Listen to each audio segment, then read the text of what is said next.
Hartlike goeiemôre geliefdes, vertrou dit gaan baie goed met elkeen van julle. Prys die Here. Ag, prys sy lieflike naam. Het jy gesmaak dat die Here goedendurend is? As jy net gesmaak het. Halleluja. Prys die Here. En vertrou dat dit sommer baie goed met elkeen van julle gaan. Gees, siel en liggaam. Top prioriteit is jou geestelike welstand.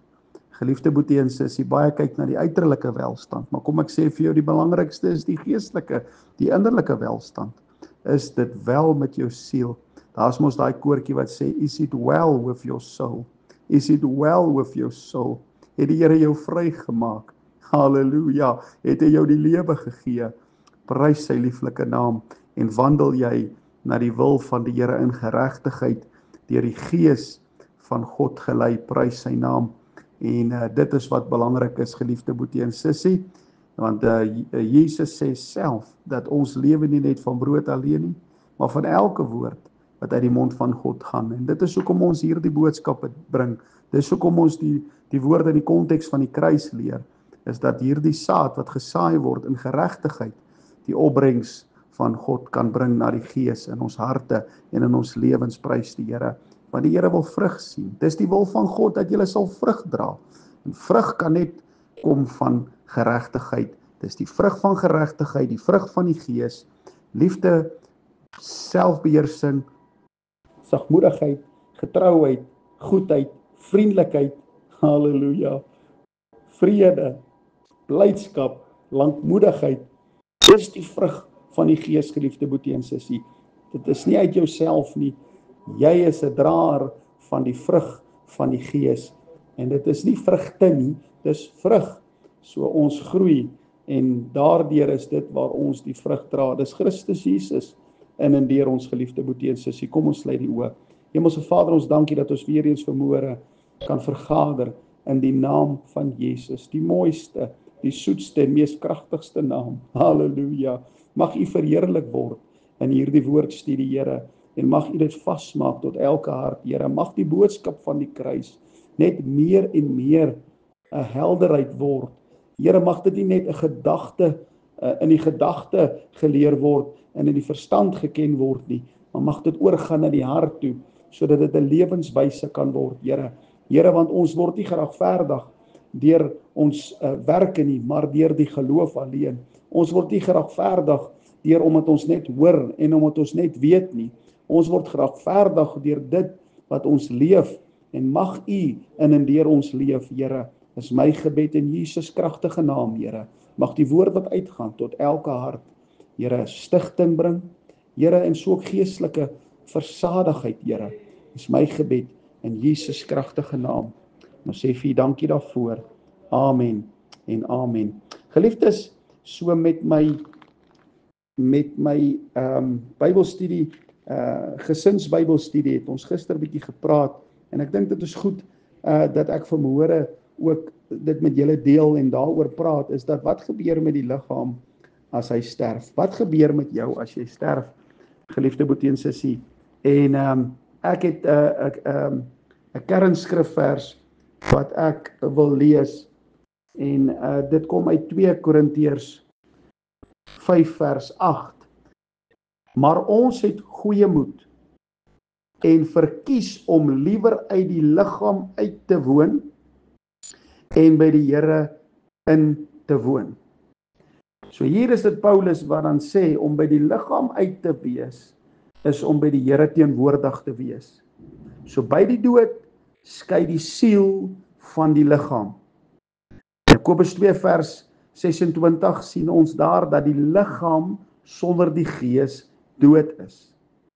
So, dood beteken 'n skeiding van die siel en gees, dit verlaat die liggaam. En ons sien dat daar net 2 bestemmings is. Ons weet dit en ons ken dit, dat daar 2 bestemmings is. Daar is net 2 bestemmings van die siel en die gees na die dood. Ons gaan kyk na die eerste, is die gelowige siel gaan onmiddellik na Christus Jesus toe. As jy in Christus Jesus gesterf het, gaan jy onmiddellik, jou gees en jou siel gaan na Christus Jesus toe. Halleluja, dit gaan hemel toe. En Paulus sê dit duidelik, en dit is hoekom ons hierdie kern skrifvers eers gedeel het, is dat om uit die liggaam uit te woon, is om by die Here in te woon. En dit is nou in hierdie 2 Korintiërs 5 vers 8. Jy sien, Paulus sê dan weer eens in Filippense 1 vers 21 en 23, vir my om te sterwe is 'n wins. En om by Christus te wees, want dit is by verreweg die beste. Filippense 1 vers 21. Paulus sê, want vir my is die lewe Christus en die sterwe 'n wins. Maar as ek in die vlees moet lewe, dan beteken dit vir my vrugbare arbeid. En wat ek sal verkies, weet ek nie. Want ek word van weerskante gedring. Ek het 'n verlange om heen te gaan en met Christus te wees, want dit is verreweg die beste. Om heen te gaan is om by Christus te wees. So geliefdes, wat hierdie skrifverse vir ons gee, beteken dat geen slaap van die siel, so sommige mense dit verkondig nie. Ek weet die 7 dae Adventiste verkondig die sielslaap. Dink Jehova getuienis verkondig die sielslaap. Daar's baie mense wat glo in die sielslaap, maar kom ek sê dit vir jou, die skrif leer vir ons dat ons by Jesus Christus sal wees as jy in die Here sterf.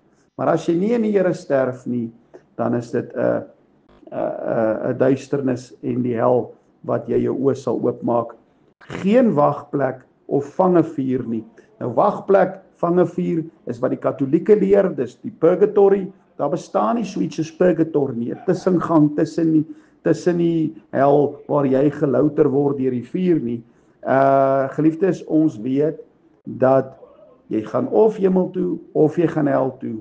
As jy 'n wedergebore kind van die Here is, as jy in Christus Jesus is, as hy jou geherskep het na sy gees en jy lewe in Christus Jesus, totdat jy jou asem uitblaas, is dit waar jy jou oë sal oopmaak in die hemel en in die teenwoordigheid van God en Jesus Christus. Prys die Here, direk in die teenwoordigheid van Jesus Christus. En ons sien dat die Bybel noem die plek paradys.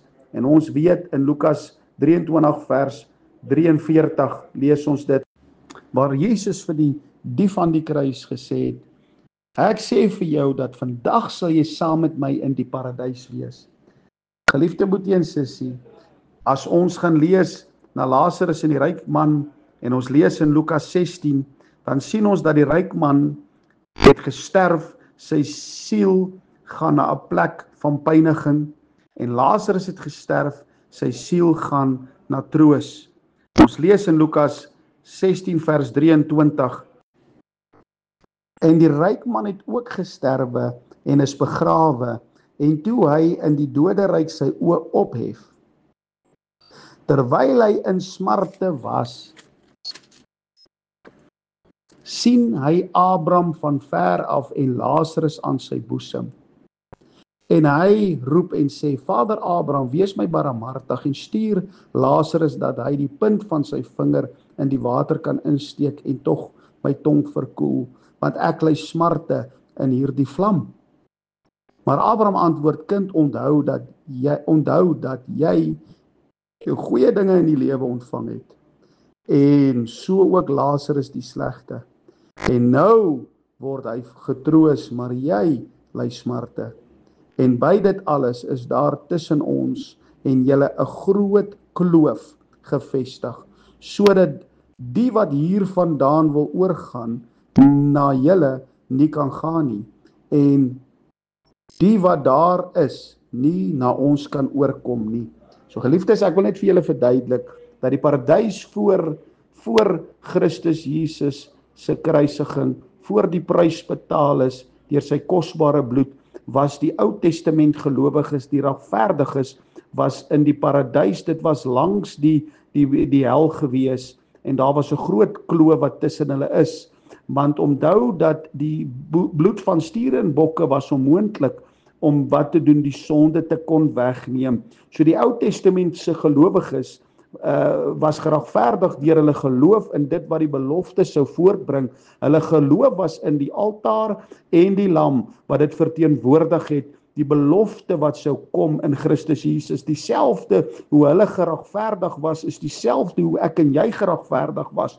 En as ons kyk na hierdie ryk man, geliefde boetie en sussie, dan sien ons, dis nie net dat omdat hy geld gehad het nie, geliefde boetie en sussie, ons weet wat die woord van die Here sê, wanneer jy jou siel wil red, sal jy dit verloor, as jy nie die weg kies van die kruis en die weg van geregtigheid nie, en van Christus nie, dan gaan jy in die wêreld en alles deel hê van die ongeregtigheid wat deur die vlees bewerk word en die sondige natuur, en jy gaan die pad van verderf loop, wat 'n breë pad is waar baie mense ingaan, geliefde boetie en sussie. So dit is hoekom die kruis 'n kritiese belangrike aspek het vir ek en vir jou, vir ons daaglikse lewe, sodat ons in Christus bevind kan word, sodat ons deur die geloof kan lewe, sodat ons in geregtigheid kan bly, dat ons Christus Jesus kan volg, soos hy vir ons lei, in hierdie spore van geregtigheid vir sy naam ontwil. Paulus sê in 2 Korintiërs 4 vers 12, dat ons wat lewe, word altyd oorgelewer in die dood. Nie net nou nie, maar nou, en tot die Here ons kom haal, word ons na die dood gelei. Hoekom word dit gebeur? Want ek word na die kruis gevat, sodat ek gekruisig bly en Christus in en deur my kan lewe, onder die krag en die salwing van die Heilige Gees. Hy sy gang in my lewe kan hê, en hy tot eer en verheerliking van God, ons kan vrug dra, prys sy lieflike naam. So om terug te kom, sien ons dan, dat uit Lukas 16, uit baie mense sê, hierdie is 'n vergelyking wat Jesus gemaak het, 'n vergelyking wat hy gemaak het hierso, en dit is nie 'n werklikheid, hierdie was maar 'n vergelyking, maar geliefdes, Jesus gebruik nooit personifikasie, hy gebruik nooit regte name gekoppel aan iemand as hy 'n vergelyking maak van iets om 'n verhaal, om 'n punt te bewys nie. Geliefdes, hierdie praat hy van 'n werklike gebeurtenis wat gebeur het, en hy het name daaraan gekoppel, en dit is hoekom dit nie 'n vergelyking is nie, en ons kan uit hierdie skrifvers dit vat soos dit is, en ons moet weet dat na die dood is die siel bewus, hy's bewus van homself, hy onthou wat gebeur het, hoekom hy daar is, hy voel die pyn van die vlam, en hy voel die heerlikheid van die Here, beide kante, waar jy ook al nou jouself mag bevind, of in Christus, of in die dood, in die hel vir ewig.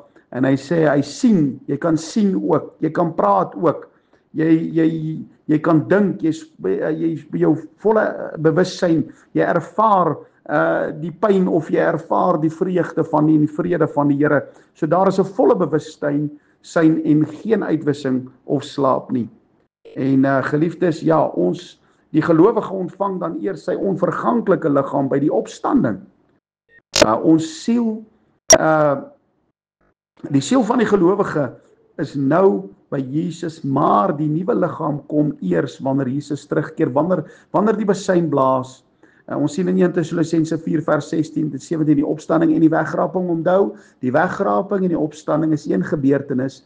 Dit is wanneer Christus Jesus self vanuit die hemel sal neerdal met die klank en die basuin van God, en die dode in Christus sal eerste opstaan, en die wat in die lewe is, sal hulle saam met die Here tegemoet in die lig, en so sal ons saam met die Here vir ewig wees. Dis wanneer hy ons kom haal, in 'n oogwink, in 'n oomblik sal ons verander word.